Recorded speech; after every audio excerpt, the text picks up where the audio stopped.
13 пітонів ледь не загинув автомобіль, який повертався з Польщі в Україну. У пункті пропуску Краковець митники виявили в мікроавтобусі холодильник, а всередині 13 змій. Пітони лежали в картонній коробці, замотані у мішках. Більшість з них були ледь живі, оскільки змерзли. Для плазунів комфортна температура плюс 20, в багажнику автомобіля у рази холодніше.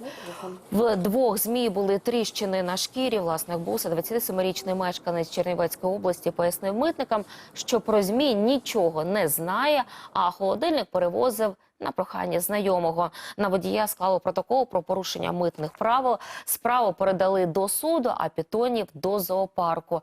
За словами зоолога, в плазунів пневмонія, фахівці вирішують, як далі їх лікувати.